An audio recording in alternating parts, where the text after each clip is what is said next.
À voir l'animation dans les rues de Bukavu, c'est comme si de rien n'était. Chacun semble vaquer à ses tâches quotidiennes dans les ruelles et dans les marchés. Mais derrière l'apparente normalité, la reprise des combats est dans tous les esprits et l'inquiétude palpable. Donnez-nous la paix, car on pleure beaucoup. Donnez-nous la paix, que nos enfants aient aussi l'occasion d'étudier. Quel est le problème entre nous? On ne sait même pas quel groupe tire les balles. Nous, les citoyens, on se demande combien de temps encore on va devoir réclamer la paix. La paix qui semble s'éloigner de nouveau. Malgré l'accord signé fin juin à Washington et la déclaration de principe pour un cessez-le-feu permanent signée le 19 juillet à Doha, les combats ont repris vendredi.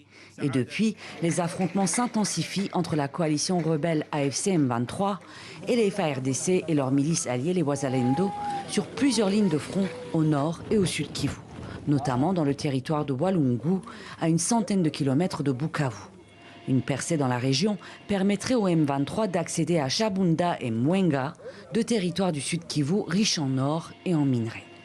Des combats qui se font aussi à coups de prise de parole publique, chaque camp accusant l'autre de violer le cessez-le-feu.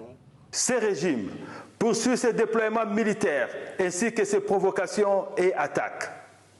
L'Alliance Fleuve Congo, AFC M23, prend en témoin la communauté nationale et internationale et se réserve le droit de protéger les populations civiles ainsi que d'éliminer toute menace à sa source. Les forces armées de la République démocratique du Congo prennent à témoin la communauté nationale et internationale sur l'attitude belliciste de l'AFC M23 et de multiples attaques perpétrées par cette coalition contre leurs positions au nord Kivu et au sud Kivu.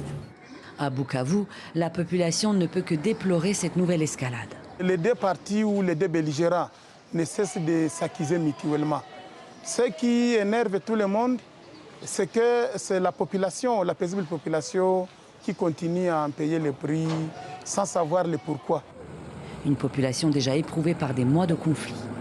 Selon l'ONU, depuis janvier, plus de 2 millions de personnes ont fui les violences dans les provinces du Nord et Sud Kivu, dans l'est de la RDC.